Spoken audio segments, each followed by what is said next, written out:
Hello there. Welcome to Lighting the Way.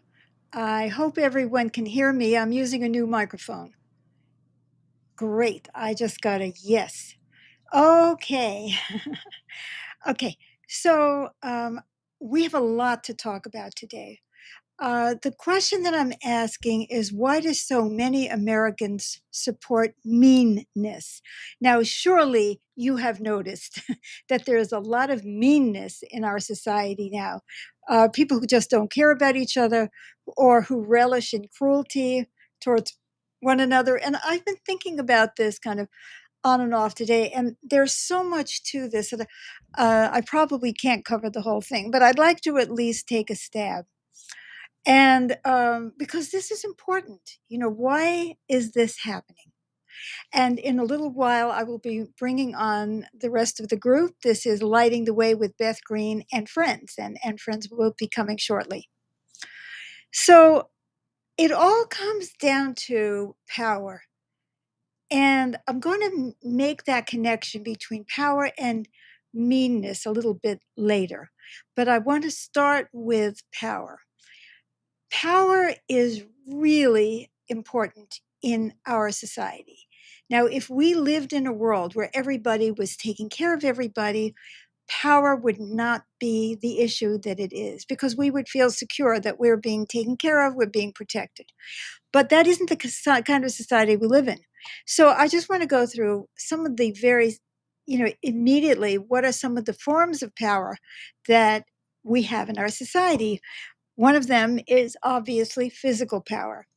A big, strong man or woman can easily overpower a weak man or woman or a disabled person, such as myself.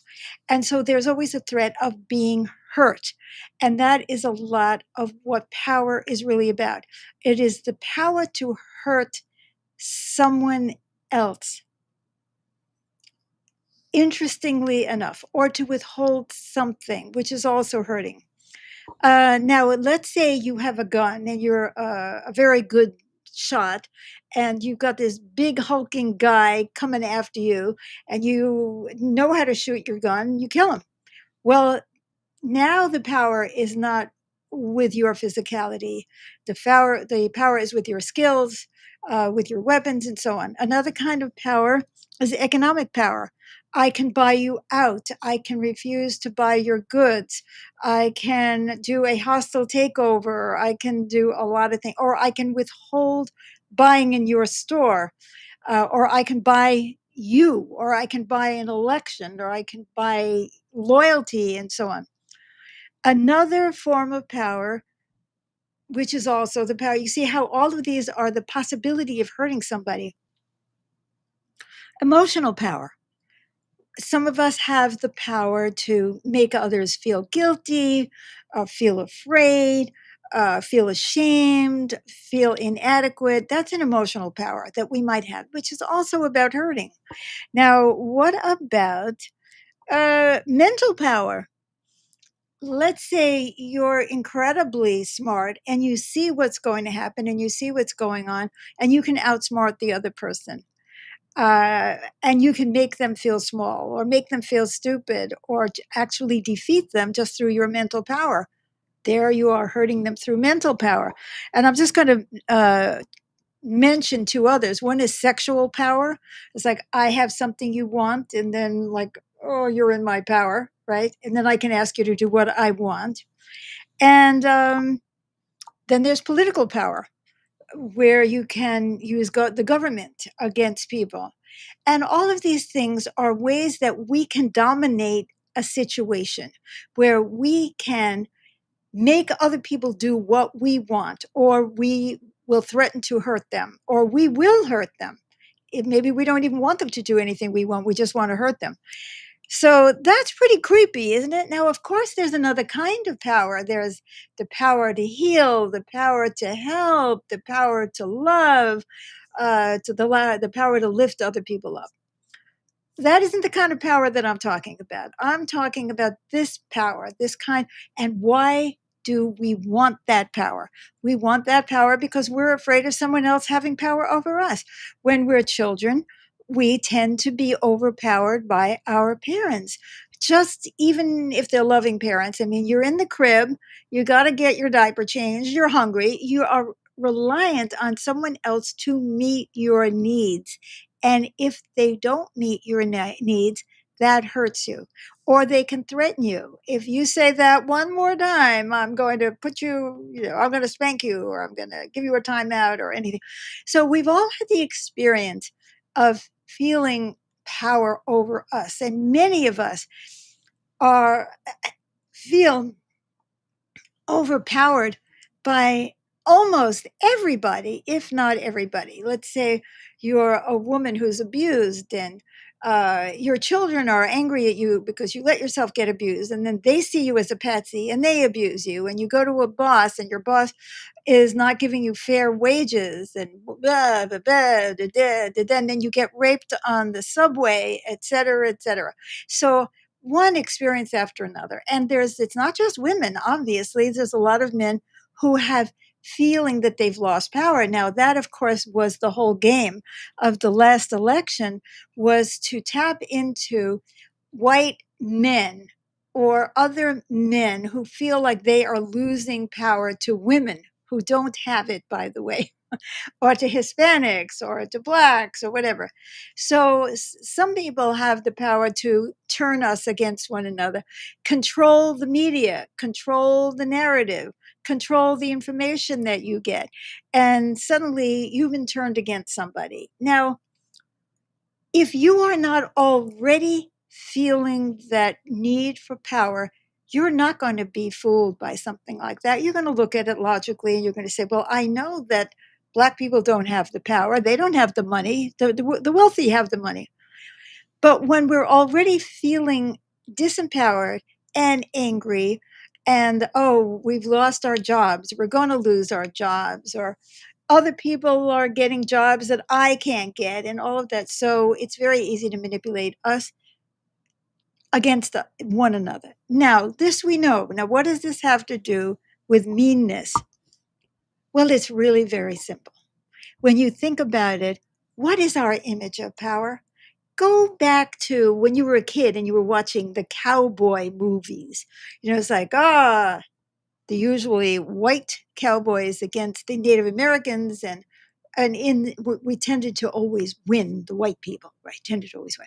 So that was power. Or Clint Eastwood represented power. Now, of course, that's before the time of many of you, but many of you have I'm sure there's lots of actors, celebrities, movie characters, sci-fi, whatever it is. I have the power, and then there's the evil power and the good power. But we see these powers and we want to have power too. We want to have power too. And being mean gives us a momentary illusion of power because we can hurt someone else. Power. Remember, I said power is the ability to hurt someone by doing something or by withholding something. So if I say something mean to you and it makes you feel bad, well, then I have power because I have the ability to hurt you or insult you or do all of that stuff. And people don't feel powerful. And so either they like being mean because it gives them a sense of power, or they've seen that kind people don't have that kind of power. A kind person has to consider your feelings. A kind person has to consider the needs of everybody. A mean, corrupt, ruthless person doesn't give a darn, and they aren't constrained. They can do anything they want to feed their own power. And who is seen as powerful? The mean one. I hate to say this, but for too many, I'm not saying everybody, but for too many people, the one who is ruthless seems to have the power and be the powerful one. The one who gets to the top of the corporate ladder right? By stepping on everybody else. And believe me, that happens. You see it in the family. Maybe one of your parents was sweeter than the other one and just didn't seem to have the power that the mean one had. And you begin to get this idea. So that's one way of giving yourself the illusion of having power, is actually being mean or ruthless or power hungry. Another way of having power is to associate yourself with someone who has power. So you're watching the cowboy movie, and let's say you're a white person and you're identifying with the sheriff or with the cowboys or whoever it is who you identify with, who's supposed to win. Or if you're black, you might identify with some black character who is tough and powerful and always gets his way. That is power by association. How many people go to football games or watch boxing matches or wrestling matches in order to root for someone who is not them, but who they can identify with? Is, oh, yes, they have the power. And guess what happens? People have done the same thing in politics. They look at somebody who is absolutely ruthless, who brags, who says that they're going to do all kinds of mean things, and they say, yeah, that's me. Now I have the power to get back at all those people who have hurt me. I can get back at that really smart kid at school who got into Harvard because my president is going to sick the whole government on Harvard. Or they're going to get back at all those terrible immigrants who aren't mostly not doing anything to anybody except working and feeding the economy, which we used to understand because so many of our foods and our clothing and our babysitters and more have been worked on through immigrant labor, legal or illegal, so called, documented or undocumented.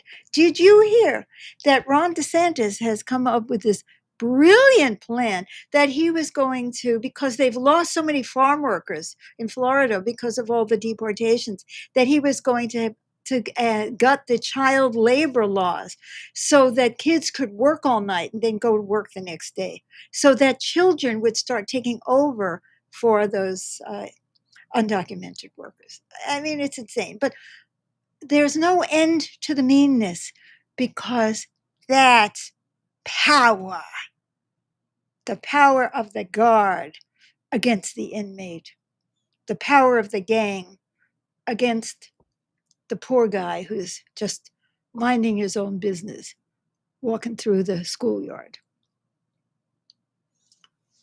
So, whether it's us wanting to get back at somebody or want to prove our own power by being mean, because then we don't have to think of anybody but ourselves and we can just go, bleh, or whether we're identifying with somebody else, a gladiator. If we have been brought up in a society where we do not feel safe, we are always looking for power. And if we grow up in a society that less and less values kindness and compassion and rather stigmatizes people so that we can hurt them. See, the best thing about not seeing other human beings as real is that you can hurt people without even acknowledging that you are. So, there it is. I'd like to open up this discussion. Why do so many Americans seem mean? Because they feel powerless. We feel powerless, and we're seeking a way to make ourselves feel safe in a world that is not safe. And what can we do about it? We can go out and tell people the truth, and we can talk about what people really need that will make them safe, because this administration is not making anybody safe. So let me bring on my guest tonight, Lizzie Treehart. Thank you for adjusting that, Lizzie. Hello. Hello. Todd Benton. Hi. Hi there. And James Maynard. Hello, hello. Hello, everybody. And let me see. And I'll open up the chat. Okay, so who would like to begin the sharing? Yes, Todd. I think this is such a poignant topic. It's not only in our upbringing, it's in our entire culture. Like if you look at movies and TV and everything that we consume, so much of it is around that same topic, the power, who has the power, and displaying that, like reinforcing that and just over and over again. So I'm not saying it's the media's fault. It's just a combination. It's just another reflection of our culture and what we value. And it's hard to get out of it because if everyone else is swimming in that, we're kind of like the water. We don't see it because we're like the is what did they say? Water to the fish. They're in the water, they don't see it. So and it's like that. That's how language is for us. So we don't realize so much that, it's such a power dynamic in every relationship and in every situation at work. So I think you laid it out really well. And I think this could be a topic for multiple shows because it's so poignant. And this is what the inner revolution that you talk about that we need, is like, why did we give up on love? And Mhm. how do we bring that back?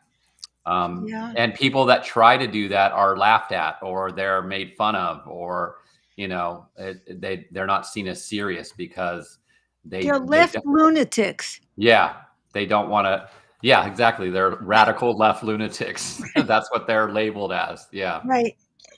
Yeah. Well, I really appreciate, you know, what you're saying, Todd. And, you're absolutely right. It is so pervasive. Mhm. You look at how children behave towards each other, how children behave in families, how parents treat their children, how children treat their parents.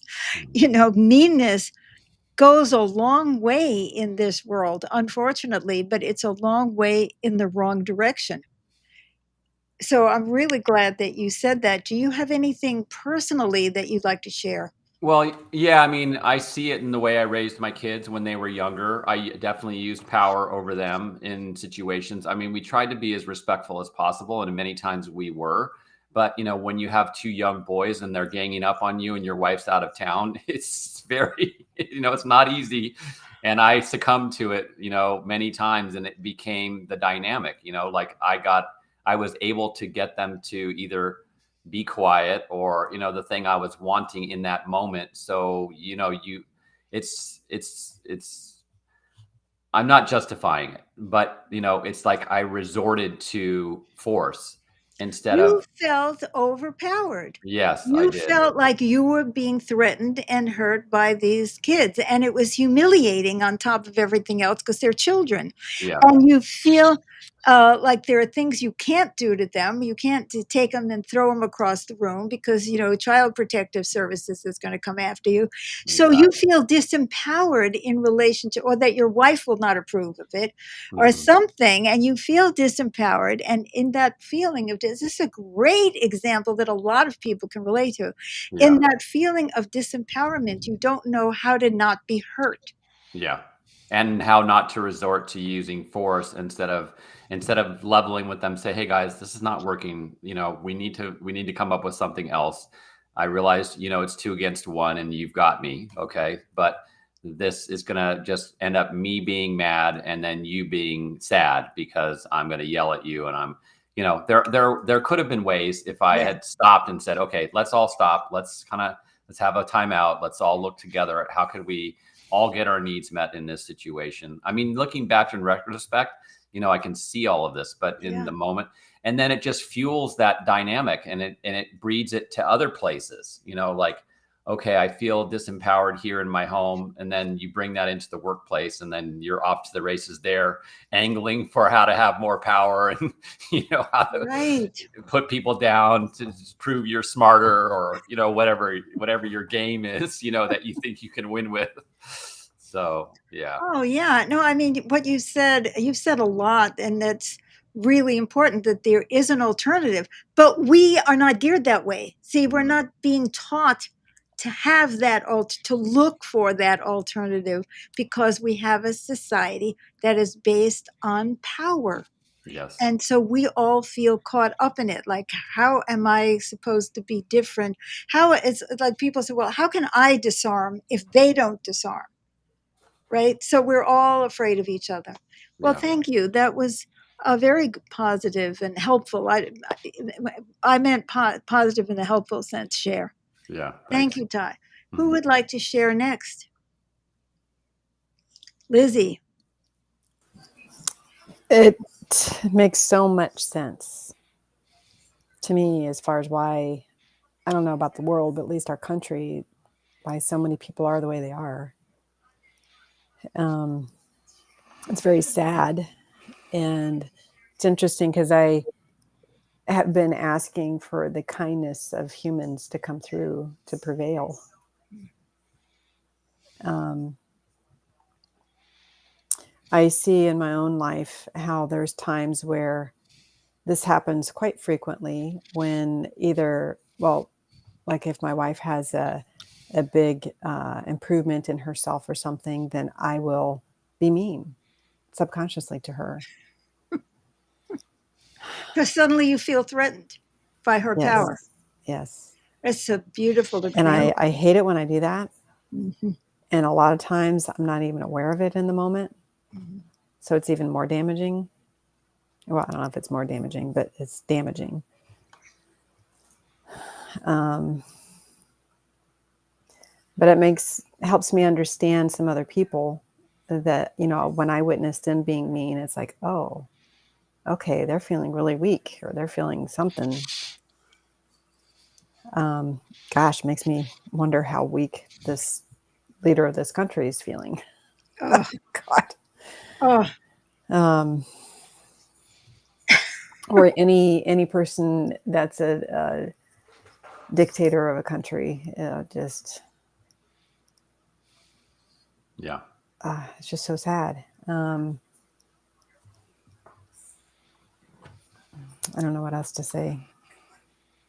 well, maybe you'll have something else to say a little later, but that was very, very good, very human, very relatable for all of us. And, because we live in an exploitative capitalist system, a system of extreme differences of power, it's not just income that's incredibly different, it is the power that the wealthy have over the rest of us, and it's the bosses over the workers. How much power. Sometimes we can fight back and say, okay, we collectivize and then we can stand up to that power. So we're trying to counteract their power with our power. It's like, I get it, and we need to do that sometimes, because if we didn't do that, we would not even have something even like the 8-hour day, which a lot of people really in real life don't have. But it's power versus power versus power. It's not a system of caring and kindness plus kindness equals kindness. And then everybody can relax and really get their needs met. So I really appreciate what you said, Lizzie. Thank you. James. Mm. Yes, I can really relate to what both of the other people have been saying. When Lizzie talks about feeling threatened when her partner gets stronger, of course, I've had that happen with my partner, namely you. And I've learned that from my parents and from my growing up in society where my mother wound up having the upper hand, and she was very strong, very powerful. And so that set me up to fear the strong woman, the fear of the powerful woman. And I sought to be powerful in so many different ways. As a kid, I couldn't do much to be powerful vis-a-vis my parents, but I had a brother that was a year younger than me, so I was powerful over him to a high degree. Or I'd identify with sports heroes. They were powerful. They were heroes, or for that matter, any hero in a movie or what have you. And that would give me a feeling of vicarious power. Mm-hmm. And so that has continued. And of course, we see in our society, well, when we're rooting for a team, like in football, you want to destroy the other side. You want to be mean. You want to be tough. You don't care how they feel. You just got to win. And that carries over into so many aspects of our society, the winners and the losers.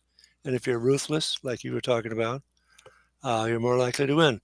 In the realm of baseball, Leo DeRocher, the manager of the Dodgers, once said, "Nice guys finish last."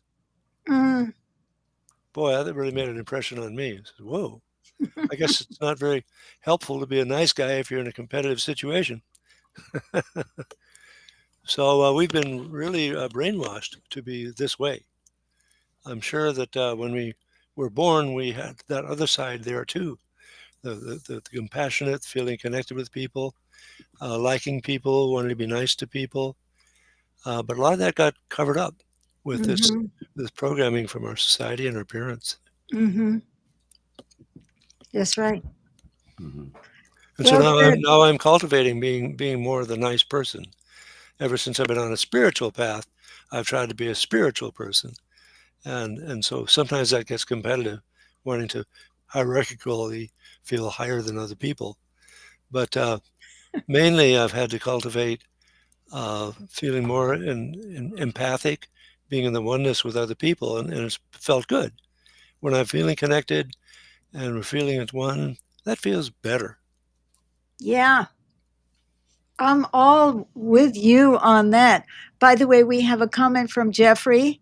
It looks like a peace sign, a US, and I don't know if that's us or the United States, but still, it's all, and a smiling cowboy or something. Anyway, I love it. So I get a good vibe from what he's saying. He identifies and he understands that. And I think it's really important to understand this point because we wonder why our current administration is still being supported by so many people who actually are being hurt by them because they are being brainwashed into thinking that he is strong. Oh, yeah, he's a strong leader because he deports millions of people with, or trying to, with no due process. That's not strength. Or that he's a strong person because he's threatening people, or that he's sending the government after people. I mean, this is all threaten, threaten, threaten, threaten. And that makes him powerful. And yeah, I still want to identify. I don't want to believe that I've been fooled by this jerk or that he's disempowering me. I still want to believe that, yay, he's my guy. Like James was talking about his, his heroes, his sports hero. He's Superman, and he's gonna do everything, make it all right. And now I can sleep at night because I don't have to feel worried of what's going to happen to me, that my medical bills aren't going to get paid, or I'm going to lose my home, which actually they're not going to get paid, and you are going to lose your home, or things like that can happen. So yeah, I think it's important to understand that. Otherwise, you just say, well, people are just so mean, and it does look that way, doesn't it? But that meanness has a root and a cause. And I think it's really important that if we're going to go out and try to change our world, we have to understand where this is coming from and speak to the unmet needs and try to address people and what they're really needing and why they feel so disempowered to start with. So, does anyone have anything else they would like to share tonight? By the way, please like or love this on Facebook, and give it a thumbs up on YouTube. Subscribe to our YouTube channel and click the notification button, and follow us on Facebook. And please do not come onto my personal page if you want to join in on our conversation live. And please recommend this channel to other people and share these videos. Yes, James. Another thought that I have is that uh, given how I was treated by my parents as a child growing up, I came to have a feeling of entitlement that I'm entitled to behave that way toward my child. And indeed, Mm, that showed up in my child rearing with my child. And so somehow getting disempowered by somebody else kind of begets then you trying to be more powerful to other people. exactly. You're trying to make up for it. Yep. Anyone else like to share anything tonight? Well, we hope that you enjoyed this program. and that you keep coming back to Lighting the Way with Beth Green and friends.